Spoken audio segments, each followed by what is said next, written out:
ከኦርቶዶክስ ቤተክርስቲያን ጾም ሰልችቷቸው ጸሎት ሰልችቷቸው ቅዳሴው ማህሌቱ ሰዓታቱ በዛ ብለው እንዲልበሽ እንዲያትልበስ እንደዚህ ብላ እንዲያትብላ መባል ታክቷቸው ለምን ዘና ብዬ አልኖርም ብለው ይወጡ ሰዎች አሉ የሉም? አሉ።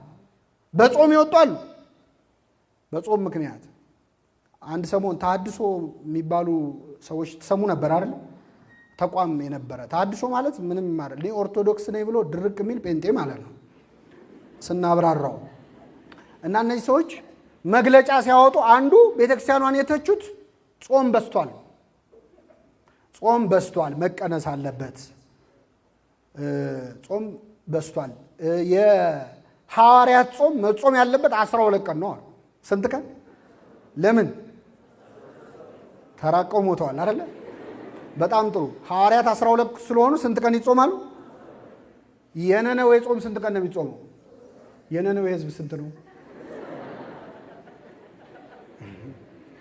በጣም ያስቃል። እና ጾም ታክቶት የሚወጣ ሰው አለ፣ ውስጥም ሆኖ የሚያጉረመርም አለ። የጾም ነገር በዛም እንደምታውቁት በእኛ ቤተክርስቲያን ከዓመቱ ከግማሽ በላይ እንጾማለን።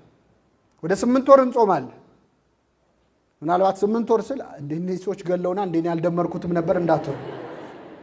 እና ጾምን ቁጥሩ ብዙ ነው፣ እሱ ላይ ክርክር የላትም ቤተክርስቲያን። ግን ጾምን የሥጋ ረሃብ ነው። እስቲ ጾም በሉ። የሥጋ ረሃብ፣ የነፍስ ጥጋብ። ስለዚህ ቤተክርስቲያን ያበዛችው ረሃብ ሳይሆን ምንድነው? ጥጋብ ነው። ይህችን ቤተክርስቲያን ስለሰጠን ስሙ የተመሰገነ ይሁን። ብናለቃቀስ ብንንፈራፈር ታጾመናለች። ፈርታን ነው እንጂ ምእመናን እድሜ ልክ ብንጾም ደስ ይላታል።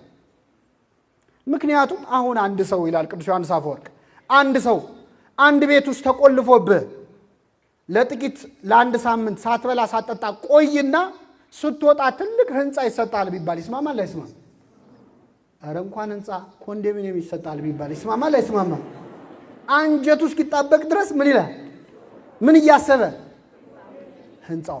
መንግስተ ሰማያት ለመውረስ ሰው እድሜውን ሙሉ ባይበላ ያዋጣዋል? ያዋጣው? ያዋጣው። ግን ቤተክርስቲያን እድሜ ልክ ጾሙ ብትለን እንደምናምጽ ስለምታውቅ እያረሳሳች አሁን ተፈታ ልክ ህፃን ልጅ እችን ጉረስና የመጨረሻ ትላለች አይደል? እንዲህ እንደው ይችን ቤተክርስቲያን ስለሰጠን ስሙ የተመሰገነ ይሁን። ቤተክርስቲያን እንደዚህ ነች። ለነፍሳችን ነው የምታስበው። ብናጉረመርምም ታጾመናለች እንደሚጠቅመን ስለምን። በጣም የሚገርማችሁ አንድ ሰው በጣም የመጨረሻ ህመም ላይ ቢሆን መድኃኒት እየወሰደ ጾም አይባልም አይደል?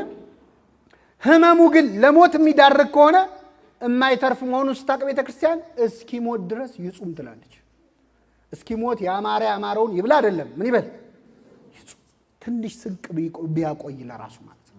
መንፈሳዊ ለስጋውያን ግን ሐዘን ለአብዳን ወትፍሲት ለጠቢባ ይላል ቅዱስ ያሬድ። ለሰነፎች ሐዘን ነው ጾም። ጾም በገባ በአንድ ቀን እኮ ሊፈታ ስንት ቀን ቀረው የሚሉ ሰዎች አሉ። እና አውቆ ለመጾም ይርዳ